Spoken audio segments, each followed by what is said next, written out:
Baina, nondik hasiko gara? Lehenik ikusi zer hobetu behar dugun. Ze subentzio dauden ikusi behar da. Zer finantzaketa behar dugun. Inbertitu efizientzian errazagoa da orain. Egin zure hobekuntza plana, ezagutu behar duzun finantzaketa eta eskura dituzun laguntza eta kenkariak. Sartu birkaitze eraginkorra.laboralkutxa.eu simulatzailean.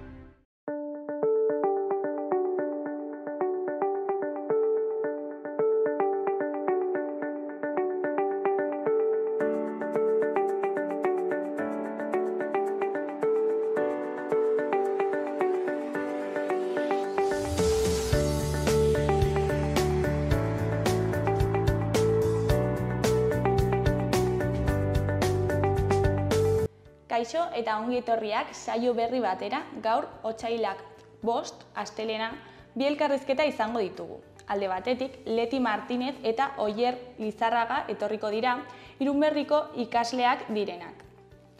Eta hauek gizarte eta kirol animazioko eta irakaskuntzako goi gradua ikasten dute. Eta haien gradua amaierako lanerako prestatu duten proiektuaren inguruan hitz egitera datoz. Proiektu hau 20. RAID izena dauka eta otsailaren 28an Irunberrin izango da. Beste alde batetik, Eider Perez etorriko da, berdintasuna Baztanetik datorrena. Eta hauek Baztango udalarekin batera prestatu duten proiektuaren inguruan hitz egitera datoz. Proiektu hau zaintza erdigunean izena dauka. Baina, hauekin hasi baino lehen, goazen betiko edukiarekin.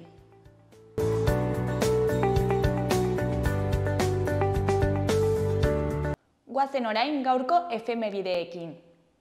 Gaurko egun batean, 1346an, Eibar sortzeko baimena eman zuen Alfontso XI-garrenak. Urte batzuk geroago, 1782an, Espainiak Erresuma Batua menderatu zuen, eta Menorka uhartea berea egin. Egun berean baina, 1903 urtean, Bartzelonako 12.000 emakumek alkateari zuzenduriko blasfemiaren aurkako kanpaina bati ekiteko eskari bat sinatu zuten. Eta bukatzeko, 1972an, Gasteizen 3.500 langileen grebak Michelin fabrika ixtea ekarri zuen. Gaurko lerroburuak ikus ditzagun orain.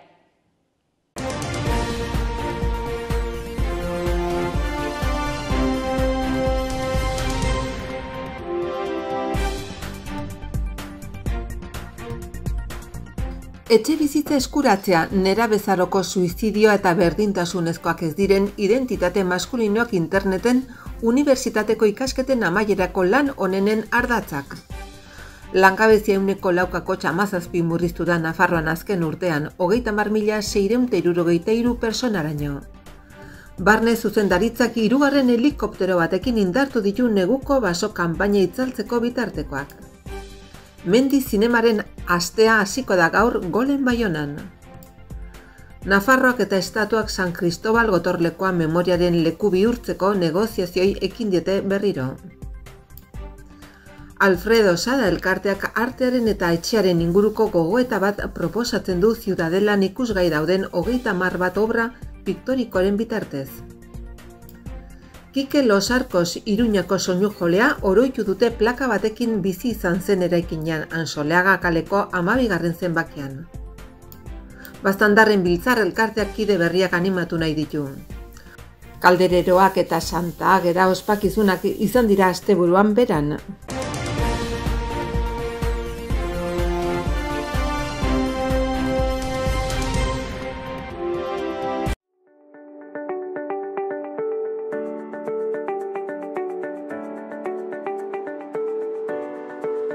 Aste honetarako agenda ikusiko dugu.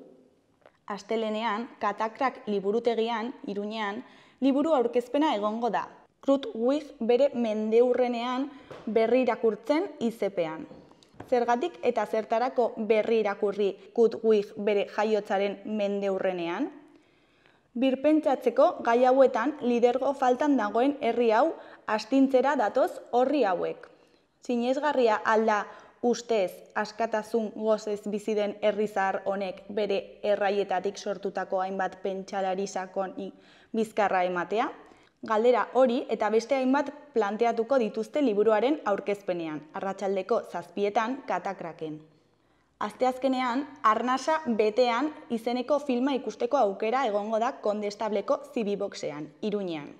Euskal Herriko emakume zinemagileen lanak eta ekarpenak aztergai dituen dokumentala da. Aurkezpena Kondestable jauregian egingo dute, arratsaldeko 7:30 doako sarrerarekin. Ostegunean, alde batetik, kar stand-up probalekua bakarrizketa ikusteko aukera egongo da Labagunean, Iruñean. Kar-en stand-up probalekuak Donostiatik mundu zabalera egin du salto, eta lehen geltokia, nola ez, Iruñean egingo du, Laban, zehazki. Asierka gidari dela, 5 izango dira beraien testuak jendeurrean probatuko dituztenak. Ane Lindane, Xavier Arrastoa, Divina Komedia, Beñat Iturbi, Maialen Sorzabal bere. Barreak ez daude ziurtatuta, baina eskertuko ditugu. Sarrera 5 euroan. Bestetik, Zaldiko Maldikoren irakurle taldea. Atxoa eleberria izango dute hizpide. Victor Katalaren Atxoa eleberria izango dute hizpide. Sagasti beltza ez izeneko egileak sinatzen du itzulpena. Arratsaldeko 7:30 hasiko da saioa. Ostiralean, bertso afari mozorratua egongo da Txantreako Euskaldunon biltokian. Inauterietan bertso afari mozorratua antolatu du biltokik. Otsailaren 9an, gaueko 9:30 bi bando izanen dira aurrez aurre. Ainara Ieregi eta Endika Legarra alde batetik eta Javi Lezaun eta Idoia Granizo bestetik. Zeinek irabaziko du? Noren alde zaude? Eman izena 6-9-6-1-2-1-2-4 zenbakian. Igandean, Iruin kokoa. Iruñeko inauteri euskalduna egongo da. Iruin kokoa bertan da. Iruñeko inauteri euskalduna goizeko 9:30 abiatuko da Zaldiko Maldikotik. Emanaldia Santa Ana plazan izango da, eta euria egitekotan Mañoetako frontoian. Bukatzean, bazkari herrikoia antolatu dute Arrano elkartean. Tiketak salgai daude Karrikirin, 20 euroan.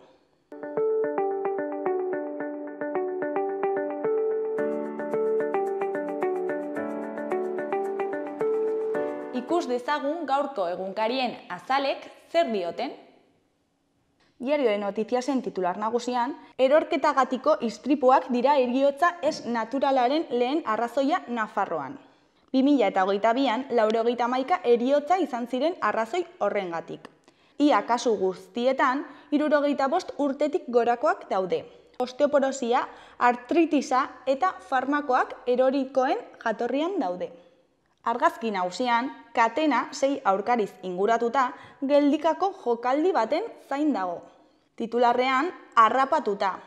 Osasunak ez du aurkitzen Zeltaren defentsa sistematik jauzi egiteko formula. 2 minututan, 2 gol sartuta aurreratu baita. Eta azkenean, huts 3 galdu zuen Osasunak. Eskuineko berrietan, alde batetik, mendizale nafar bat hilda Arpea Kobazuloan, 150 metrotik erorita. Jose Maria Errea Argaiz izena zuen eta 71 urteko arkitektoa zen. Beste alde batetik, 3 txirrindulari larri zauritu dira Markalainen eta Unzitin harrapaketa baten ondorioz. Jarraian, asteazkenean, 2 hilabete beteko dira Gabriela Reyes desagertu zenetik. Azkenik, 4 urteko kartzela zigorra eskatu dute Goñiko Ibarreko idazkariarentzat, diru publikoa bidegabe erabiltzeagatik.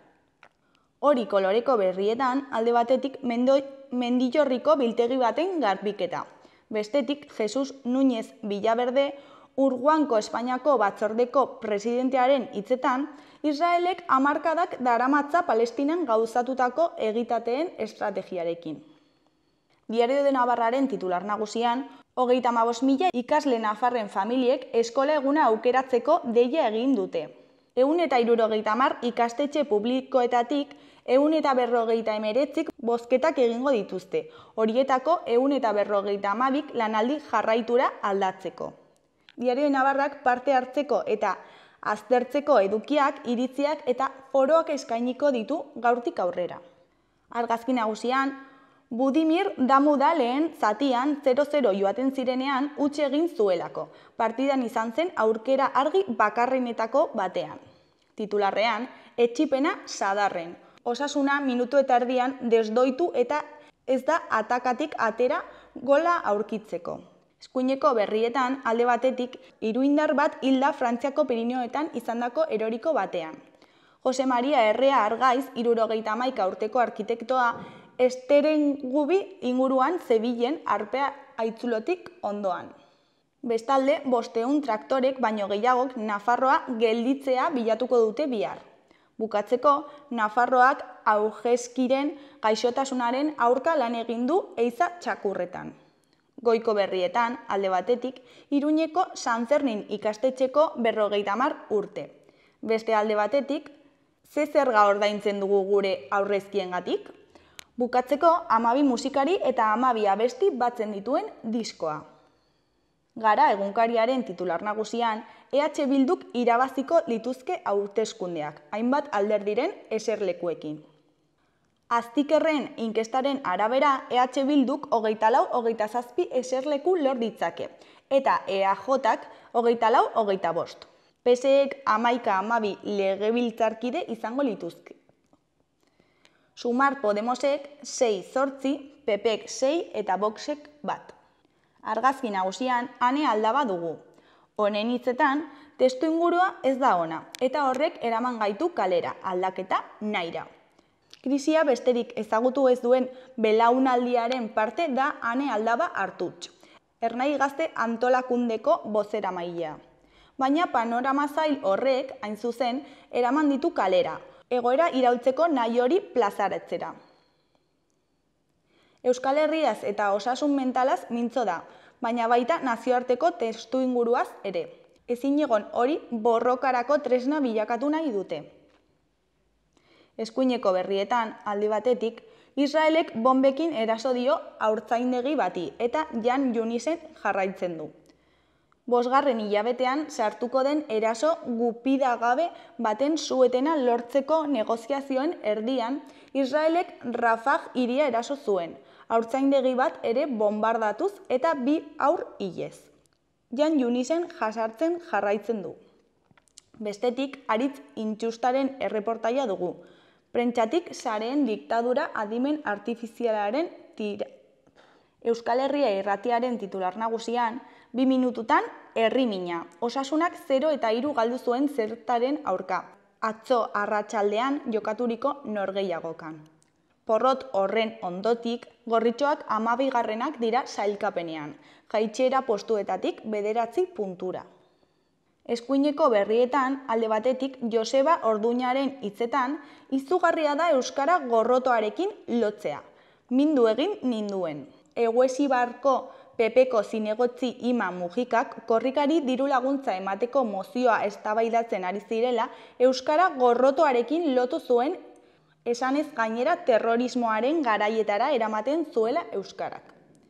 Izugarria iruditu zaio Joseba Orduña Geroabaiko zinegotziari hitzartze hori. Beste alde batetik, indarkeria matxistaren salaketak 2091 izan ziren iaz Nafarroan.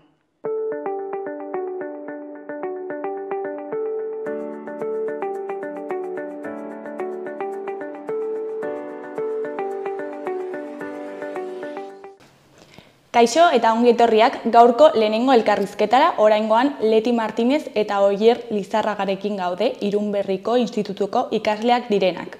Kaixo bikote, zer moduz? Kaixo. Bueno, zuek gizarte eta kirol animazio eta irakaskuntzako goi mailako ikasleak zarete, ezta? Eta 2. mailan zaudete eta horregatik gradua maierako lana moduan raid bat prestatu duzu, ezta?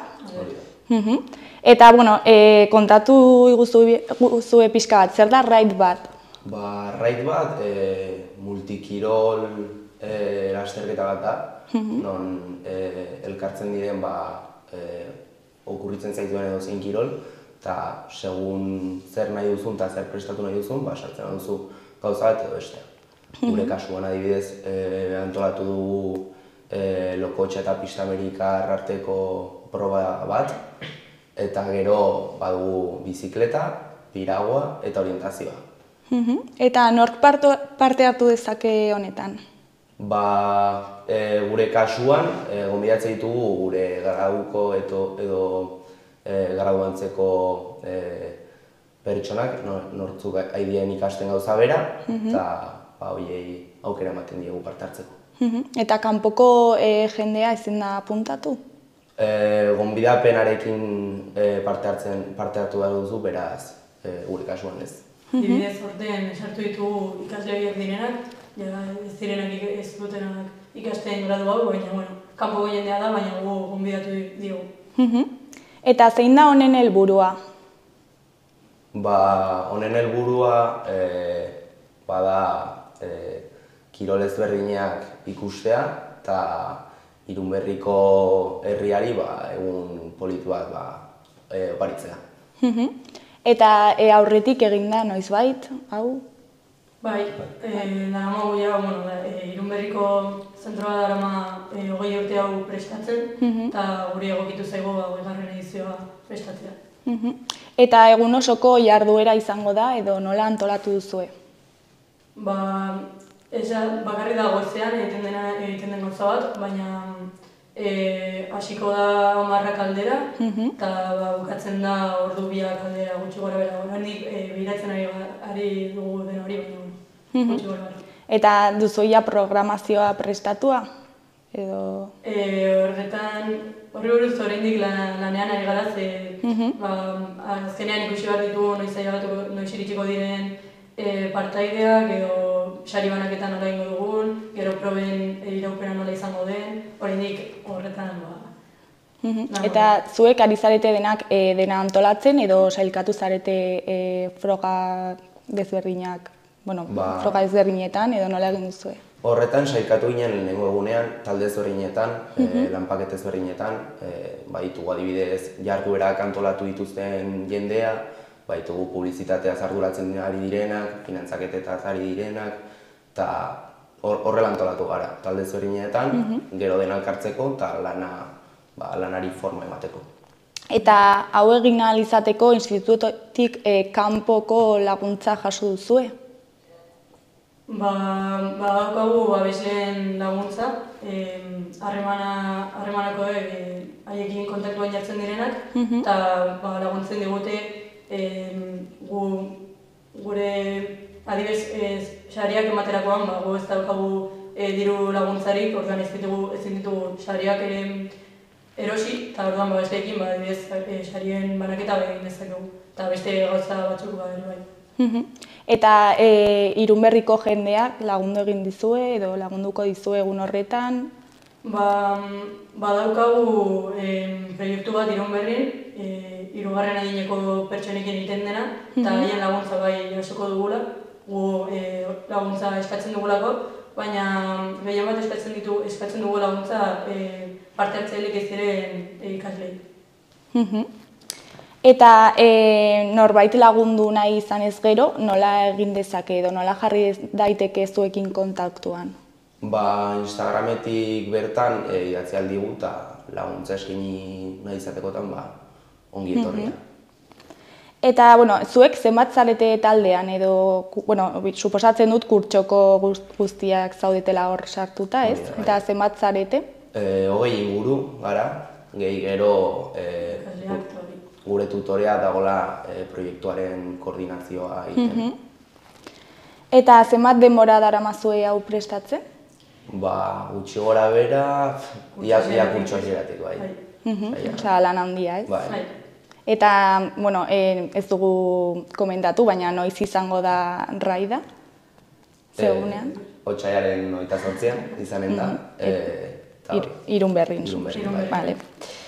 Eta, berrikuntzarik egin duzue aurtengo edizioan beste edizioetatik alderatuta? Bai, azken finean raidaren edizio ia guztiak formatu oso berdintxo bat izaten dute, baina aurten bai sartu dugula inklusio proba bat azkena dena, non egin beharko dute zirkuito bat, proba ezberdinekin, eta taldeko bi joan beharko dira begiekin instalita, hor sartzeko inklusio puntu hori.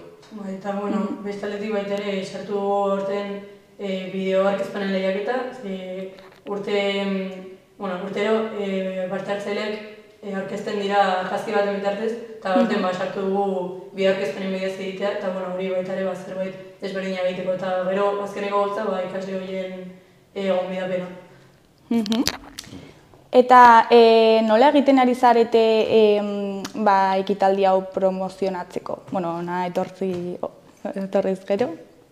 Hau da gauza bat, egin ditugu zuekin kontaktuan, harremanekoek jartzen dira kontaktuan irratik egin eta horrela, edo telebistik egin eta horrela, eta ero beste aldetik sortu ditugu gure kamiseta eta zuederak gu saltzeko eta promozionatzeko, baita ere egin ditugu karte publizitarioak, Instagram kontua, eta hainbat bideo ere gure eguna publizitatzeko, baina gehien bat irratik egin eta horrela. Eta jendeak nola ari da erantzuten momentuz? Ongi, osea, zakit, jendea enteratzen ari da raida dela egun hortan, eta zakit, osea, jendearen aldetik jasute ongi. Adibidez, bideo arkezpenekin parte hartze handia izan dugu, eta hori sorpresa bat izan da guretzat, azkenean ez denekien nola hartuko zuten parte hartzaileak hau, eta ikusten da gogoekin daudela. Primeran. Eta, parte hartzen duten pertsonek zerbait eraman behar dute, materialen bat edo dena ematen duzu ezuek? Batez ere arropa, zen gero eta haien bizikletak. Zen usteko bizikleta guztiei zaila da, baina bestaldetik pirauak bertan Irunberrin ditugu, eta ari gara prestatzen haiei ekarri beharreko zerrenda, eta batez ere erabiliko duten arropa, haien bizikleta eta beste guztia gure partez. Eta ekitaldian bertan, kirolaz aparte beste jarduera batzuk egongo dira? Horri buruz oraindik lanean gaude, esan dugu bezala programazioa oraindik ez dago itxia, baina gure intentzioa da kontzertu bat edo horrelako txiki zerbait egitea, baina oraindik ez dakigu. Bakarrik badakigu lutz bat egingo duguna, Irunberrin badaude baita ere sukaldaritza ikasten duten ikasleak eta beraiekin laguntza daukagu prestatzeko. Eta, esan duzu lehen, sari banaketa bat egongo dela, orduan beraz hau lehiaketa bat izango da, ez? Eta zer egongo da sari moduan? Adibidez, gure laguntzaileek ematen dizkiguten bonoak edo dugu laguntzaile bezala Rokopolis adibidez, eman diguna bonoak sari bezala, gero baita dago Baztan Abentura Park, holako bonoak, eta gero badugu baita adibidez Lakturale eta holako enpresak ematen dizkigutenak produktuak, eta hori batzeko. Primeran. Bukatzeko ezakit zerbait gehiago komentatu nahi duzuen, edo ezakit? Komentatzeko moduan, denak gonbidatuak daudela etortzeko, eta benetan egun polita dela, eta ikusteko ongi dagoela. Mila esker gurekin hitz egitera etortzeagatik, bikote, eta zorte handia izan zuen egunean. Mila esker. Agur, ondo izan. Agur.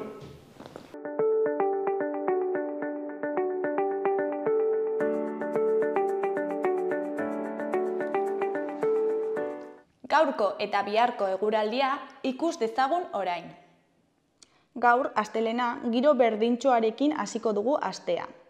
Eguneko ordu batzuetan eguzkitsu egongo da, baina goizean goiz lainoa izango da barnealdean eta tarteka behe-hodeiak ere izango dira iparraldean. Egunak aurrera egin ahala, erdi mailako hodeiak eta goi-hodeiak ugarituko dira. Haizea ahul ibiliko da berriro, eta temperaturak ildo beretik jarraituko du. Araba eta Nafarroako zenbait lekutan izotza egin dezake.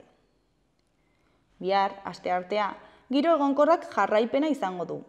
Aldaketa esanguratsuena hodeitzan nabarituko dugu. Erdi mailako hodeiak eta goi hodeiak aurreko egunean baino ugariagoak izango baitira. Gainerakoan, antzera jarraituko dugu. Haizea ahul ibiliko da, arratsaldean iparraldekoa nagusituz kostaldean. Eta temperatura ere antzeko balioetara iritsiko da. Araba eta Nafarroetako zenbait lekuetan izotza egin dezake.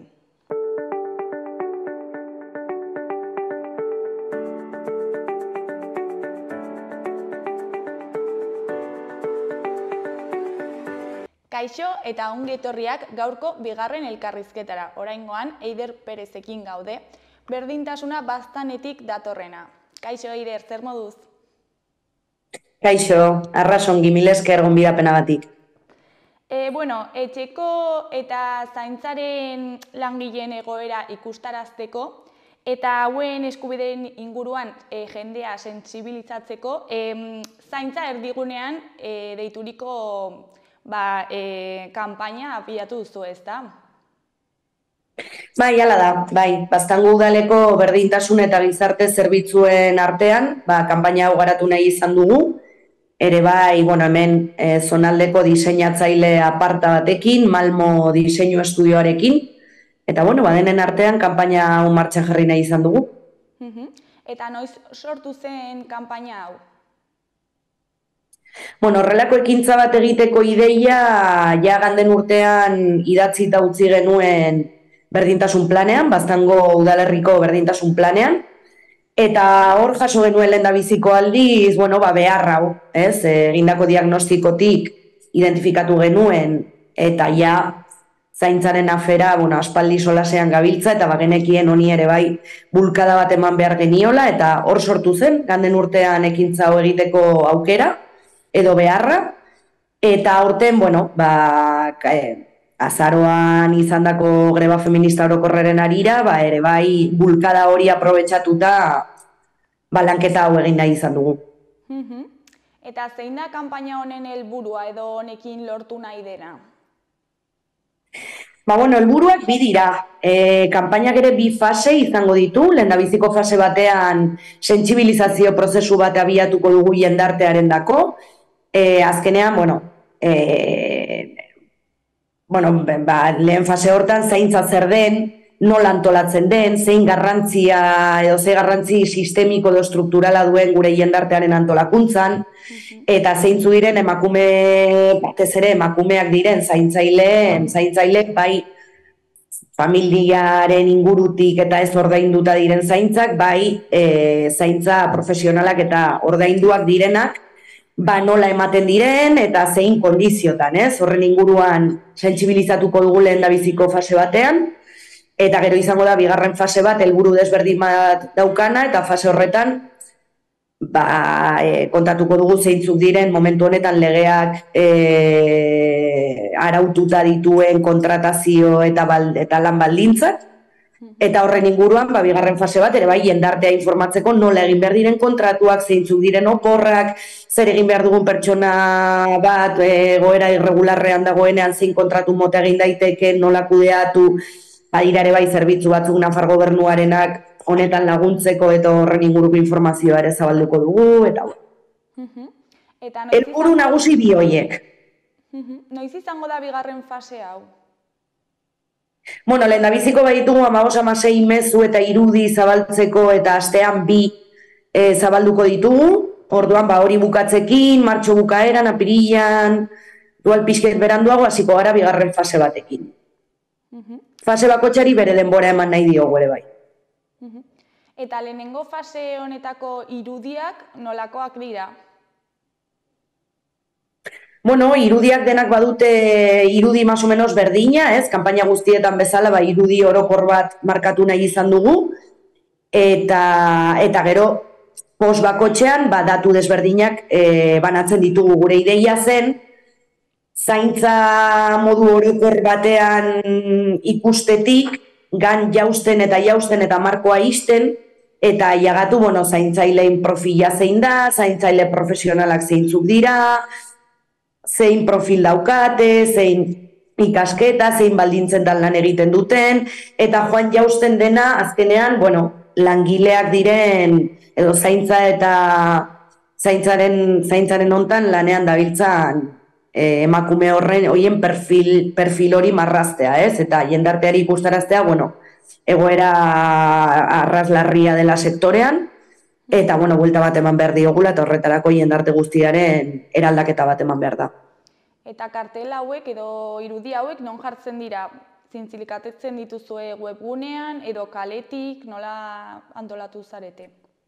Pues beira, baztanen zabaldu ditugu kartel fisiko batzuk, kartel horiek badaukate QR bat, eta QR horrekin, udaleko webunean sortu dugun orrialde batera sartuko zarete, eta hor daude, bueno, kanpainaren inguruko informazioak, irudiak, mezuak, eta gero bertze dokumentu batzuk, edo Nafar gobernuko aholkularitza zerbitzu baten kontaktua, eta bertze gida eta dokumentu interesgarri batzuk gai honen inguruan. Eta gero ere bai, Instagram eta Facebook bidez, WhatsApp bidez ere bai zabaltzen ari gara, Baztan udalak badauka Telegram kanal bat eta hor ere zabaltzen ibiliko gara, eta bueno, pues horrela, sare soziala, webunea, WhatsAppa, gaur egun baditugun komunikazio bideak. Eta beste erakunde edo entitate batzuekin elkarlanean ari zarete proiektu honetarako? Bueno, ez, komentatu dudana, erakunde bezala, Baztan udaleko gizarte eta berdintasun zerbitzua, gero Malmo diseinatzaile estudioarekin, eta gero bai, erran beharra da, noski, guk hemen erabili ditugun testuak, datuak, eta bar, bueno, dokumentu desberdinetatik atera ditugula, ez? Mugimendu feministak, azaroako greba feministaren arira, eta aurretik ere bai, publikatzen joan izan da analisi desberdinak. Nafar gobernuak ere bai baditu dokumentu pare bat, bai etxeko eta zaintzako langileen egoera Nafarroan, bai zainketen radiografia orokor bat Nafarroan, eta dokumentu hauetatik datuak ateratzen joan gara. Beraz, bueno, guk garatu dugu edukia, baina beti bezala, bertzeek egindako lana ere bai aprobetxatu dugu. Eta, bueno, badakigu zaintza mota asko daudela. Azalduko zeniguke ze esparruetara iristen diren, edo iristen den zaintza lan hau? Bueno, unitzetan, modu orokor batean zaintzaren inguruan solasten denean, irudikatzen dugu pertsona ezindu bat, edo eri dagoen pertsona bat ohean, edo baina zaintza, haunitzez haratago joaten da. Eguneroko bizitzan, zaintza funtsezko 3 elementutan labur bildu daiteke, edo bai, sakabanatu daiteke, ez dire etxeko lanak, menpeko pertsonen zaintza, eta menpeko pertsona dira, bai, pertsona helduak, momentu batean eritasun edo egoera batengatik laguntza behar duten pertsonak, aurren zaintza, lagunen zaintza, guti komentatzen dela, baino garrantzia handia eta gero ez da gehiagokoa dauka. Eta gero dago ere bai, burukarga. Eta burukarga unitzetan ez dugu kontuan izaten, baino da koordinazio ikusezin bat, zaintzen dutenen zorbaldetan erortzen dena, eta gehienekoetan emakumeak izaten dira burukarga hori bere ingain hartzen dutenak. Eta lan ikusezinak dira, baino hori egabe bertzeak ere ez dira ongi ateratzen. Eta kontuan izan behar ditugu orain ere bai. Beraz, izan duzue kontuan ere soldatarik gabe egiten diren lanak ere ez? Bueno, gu saiatu gara egiten radiografia orokor bat. Zaintza zer da eta zaintza horretan murgiltzen dira familiak, lagunak eta pertsona individualak, baino eta hoiek maitasunetik edo ordaindu gabe egiten diren zaintzak dira, historikoki emakumeen erori direnak, eta oiniken, azkenengo estadistiketan atera da, emakumeek gizonek baino 780 ordu gehiago zaintzen dutela urtean, ordu asko dira. Orduan, bai kontuan izan ditugu maitasunetik egiten diren zaintza lan guzti horiek, baino baita ere noski modu profesional batean egiten diren zaintzak. Eta nolakoak dira hauen lan baldintzak? Lehenik eta behin jakin beharko genuke nortzuk zaintzen duten eta zein profil daukaten pertsona horiek, ez? Eta, zaintzaileak gehien bat emakumeak dira, kanpainan aterako dira estadistikak eta bar, ez dut dena kontatuko zen nahi dugu jendeak kanpaina jarraitzea. Baina bai, zaintzaileak gehien bat emakumeak dira, eta erranbarra da ere bai, langile klasekoak izaten direla gehienetan edo beti, eta maiz migratutako pertsonak. Eta bere dedikazioak gure jendartearen zama guztia bere gain hartzen dute, baina unitzetan bere ekarpenak ez dira ikusten, ez dira baloratzen, ez dira lehenesten, eta inorek ez ditu eskertzen. Eta, eta ere erranbarra da, zainketen radiografia orokor honetan erran dezakegula desoreka handia ematen dela oiniken zaintzaren banaketa honetan. Eta, erran dudan bezala, klase, arraza eta generoaren araberako joera nabarmen bat dago, ez? Eta zergatik? Gero, lan baldintzetan sartuta, eta zure galderari erantzuta, baina ez nuen utzi nahi hau komentatu gabe, ematen alditugu datu haunitz eta aterako dira kanpainan. Jarraitu zazue kanpaina, zehor argituko ditugu gauza haunitz eta badira datu batzuk kezkagarriak, harrigarriak eta igual kontuan hartzekoak, ez? Eta igual ezagutzen ez ditugunak. Adibidez, Nafarroan lanaldi partzialean lan egiten duten 87% emakumeak dira. Eta beraiei galdetuta jaso dugu familiaren bete beharrak eragindako erabakietatik hartzen dela lanaldi partzial hau egiteko erabakia, ez? Orduan, hor badukagu zera hausnartu. Erran daitek ere bai, zaintzaileen perfila guztiz emakumezkoa dela, 80% emakumezkoak dira, eta hoien artean 40% baino gehiago emakume migratuak dira. Hoi ere bai da, karakteristika edo ematen den zerbait, ez? Eta gero etxeko eta zaintzako langile profesionalak direnen emakume migratu hoien 16%ak goi mailako ikasketak dituela, 187 seme-alabak dituela, eta horrelako datu haunitzez gehiago. Eta gero, zer ikusten dugu, etxeko langileen 74%ak ez dituela oporrak izaten, baitut hemen bertze datu batzuk, 184ak baino gehiago hitzezko kontratuak izaten dituela, eta ez kontratu idatzizko kontratuak. Langile migratzaileen 20%ak astean 40 ordu baino gehiago egiten duela lan, eta 10%ak 65 ordu baino gehiago astean. Horrelako datu haunitz argitaratuko ditugu kanpainan eta animatzen zaituzte kanpaina jarraitzera. Solastuko gara ere bai hitzezko indarkeria eta indarkeria ekonomikoaren inguruan sektore honetan, sexu jazarpena eta bertzen mota bateko indarkeria batzuk, soldatak ez dutela balio pobrezia arriskutik ateratzeko, datu nahikotxo partekatuko ditugu eta animatzen zaituztet benetan kanpaina jarraitzera. Datu potenteak. Bai. Eta larriak baita. Eta kezkagarriak, larriak eta benetan hausnarketarako ezin dugu utzi hau kontroli gabe. Ze horrela gertatzen ari da eta hor kalean dauden emakumeak eta familiak arazo larrietan daude eta erantzunkizuna denena noski instituzioena, baino baita jendartearena ere bai eta hausnarketa eta eraldaketa sakon bat eman behar diogu sektore honi. Lehentasuna eta ikusgarritasuna eman beharra zaio. Eta zergatik uste duzu, lehen aipatu duzu, profil bat konkretua dagoela zaintza lanetan, orokorrean denetearik egongo da, baina gehien bat profil horretako pertsonak dira, emakumeak, askotan kanpotarrak, eta lan baldintza txarrak dituztenak. Eta zergatik uste duzu gertatzen dela hori? Zergatik dago profil hori hain markatuta?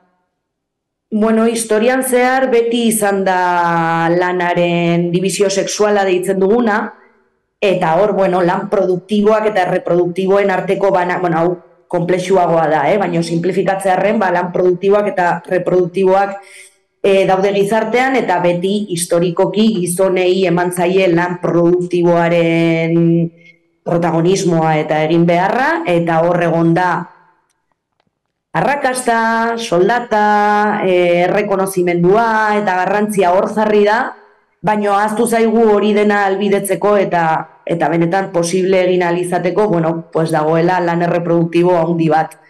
eta lan erreproduktibo horri ez zaio garrantzirik eman, ez zaio balorerik eman, eta isilpean egin dute emakumeek beti, ez?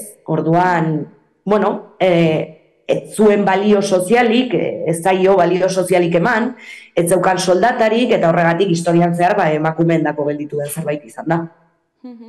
Eta esango zenuke egoera honek bilakaera bat izan duela? Bai, bueno, guk ikusi dezakegu nola bizi ziren gure birramatxiak edo gure amatxiak eta zein zen beraien zaintza papera, eta nola hori ganden aldatzen, eta sektore profesional bat sortu da ere bai, kanpainan ere azalduko dugu hemen joera bat sortu dela, eta deitzen diogu joera horri zaintzaren kate globalak, kontzeptu arras interesgarria eta analiz interesgarri bat atera dezakegu hemendik, ez? Eta nola emakumeak hemen sektore produktibo horretan sartzen joan garen einean, lan erreproduktibo horiek edo zaintza lan horiek alde batera utzi ditugula. Edo ez? Eta izan ditugu emakumeek lanaldi bikoitzak, hirukoitzak, eta baina bueno, joan gara uzten alde batera zaintza lan horiek sektore produktiboetan edo lan produktiboetan sartu garelako, eta ja ezin dugulako zama guztiarekin. Eta hasi gara kontratatzen, ez da kasualidadea, bertze emakume batzuk, egoera zaurgarriago batean daudenak, gehienetan kanpotik heldu direnak, eta hor sortzen da zaintzaren kate globala deitzen duguna, ez? Guk hemen ez dugu zaindu nahi, orduan ekartzen ditugu edo etortzen dira bertze herrialde batzutako emakumeak, gure xaharrak, beharrak dituzten pertsonak eta gure aurrak zaintzera, eta orduan pertsona edo emakume hauen gurasoak, familiak eta aurrak gelditzen dira bertze persona batzuen menpe. Gehienetan berriz ere, emakumeak direnak, ez? Amatxiak, izebak, familiako arreba nagusiena edo dena den. Eta horri deitzen diogu zaintzaren kate globala, eta hor bilakaera bat izan da eta aldaketa bat. Eta hobera esango zenuke edo ez? Norentzako hobera. Azkenean ez da egin beharreko eraldaketa, ez? Eraldaketa sakona izan barra du, benetan eraldaketa estruktural bat eta sistemiko bat eman behar da, eta bakita unizetan hitzpotoloiei zentzua aurkitzea zaila dela. Baina, bueno, azkenean fenomeno hauek erakusten digute gure bizitzekiko interdependentzia bat daukagula, ez? Eta zaintzak modu ikusezin batean eta oharkabean pasatu izan dira historia guztian zehar, baina ja ikusi dugu eta bai mugimendu feministak, jendarteak, emakumeek bera ahotsa altxatzen ari gara eta erraten nahiko da. Erantzunkidetasuna sustatu beharra dugu, zerbitzu publiko gehiago, komunitatearen papera indartu egin behar da pila bat, zaintza komunitario sareak sortu behar dira, zerbitzu gehiago, instituzioen parte hartzea, eta gizonen parte hartze, benetazko parte hartze bat ere bai beharrezkoa da. Orduan, hobe edo ez, bilakaera bat izan da, gauza batzuetan agian hobetu da, zerbitzu gehiago daude, badira diru laguntza gehiago, baina honek ez du asetu sektoreak eta jendarteak baduen beharra, ez? Eta orokorrean uste duzu jendea kontzientzatua dagoela egoera honekin?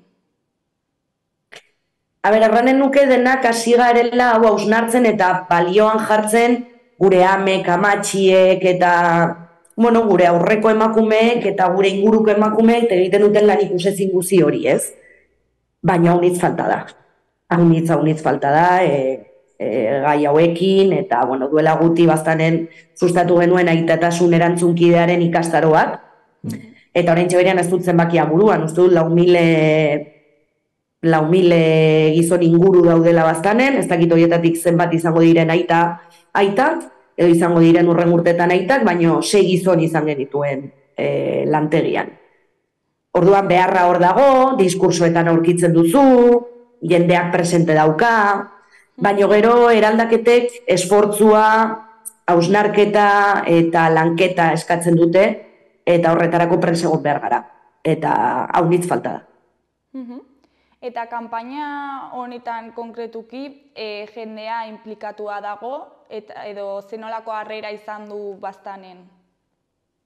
Bueno, harrera ona izan da, sareetan mugitu da pixka bat, baina animatu nahi dugu hemendik ere bai, ez bakarrik Baztango udalerriko edo Baztango baiarako jendea animatzea kanpaina jarraitzera eta kanpainaren edukiak partekatzera eta baizik eta, bueno, pues oraintxe beren aprobetxatuta hemen daukagula Xaloako ikuslea gonbidatzeko aukera, pues ikusle guztia gonbidatu nahi ditugu, ze benetan kanpaina erabilgarria da Baztandik kanpo ere bai, eta edukiak oso interesgarriak dira, hausnartzera gonbidatzen dute, eta hemendik animatu nahi ditugu herritar guztiak bere edukiak partekatzera euskeraz eta erderaz eta gaztelaniaz daude, bai irudiak, bai mezuak, eta favorez partekatu alduzuen guztia, sare sozialetan, WhatsApp bidez, familiarekin komentatzen, eta gero kontuan izaten norbait kontratatu behar den momentuan. Eta kanpaina sortu zenetik orain arte aldaketarik sumatu duzue jendearen jarreran edo ezakit? Bueno, nik ez dut uste horrelako kanpainak izan dezaketenek horrelako impacturik. Ojalá, benetan kanpaina hokek eraldatzen albaldin bazuten, seguraski ez ginen bizigaren jendartean. Ze kanpainak egiten dira pila bat. Ez, kanpainak dira gonbite bat hausnarketarako, baina eraldaketa jendarteak egin behar du. Instituzioen laguntzarekin, herrigintzaren laguntzarekin, edo herrigintzatik bulkatuta, baina aldaketa individuala eta kolektiboa izan behar du. Orduan, kanpaina batek ez du egoera eraldatuko. Baina, bueno, saiatuko gara egoeraren berri ematen, eta horren bidez, bueno, eraldaketa hori pixka bat bulkatzen, ez, bertze eragileekin batera, eta lankidetzan beti. Bueno, Eider, ja, bukatzeko ezakit zerbait gehiago esan nahi duzun, zerbait gehitu, hemendik jendeari zeo zer esan? Ez, pues animatzea mundu guztia, benetan edukietara sartzen, webunera sartzen, hor mezu guztietan partekatzen ditugu loturak, eta irudiak berak, eta bueno, hortik pixka bat haratago joateko eskaera egiten dugu, batez ere hasi partekatzen edukiak, komentatu lagunekin, lankideekin, zuen zirkulo sozialetan, eta benetan denen eskuartzea behar dugula, gai denon bizitzetan presente, egunero presente dagoen honen inguruan, buelta batzuk eman behar ditugula. Bale, mila esker gurekin hitz egiteagatik, eta, bueno, zuen kanpaina interesgarria eta beharrezkoa gurekin partekatzeagatik. Mila esker zuei gonbiteagatik eta guretako lekutxo bat hartzeagatik eta egun hona izan. Berdin, agur onda izan. Aio, gero arte.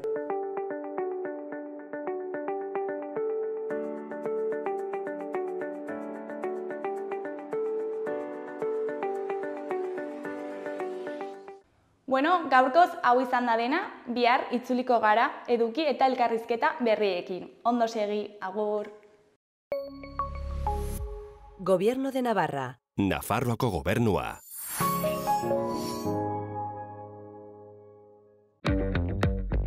Ea nahi dudan, jakina. Eta argiaren fakturan aurreztea. Eta gasarenean. Ona da planetarentzat. Eta orain diru laguntzak dituzte. Inbertitu efizientzian. Egin zure etxe bizitza efizienteagoa eta jasangarriagoa. Eta aurrezten lagun diezazula. Birgaitze eraginkorra.laboralkutxa.eus.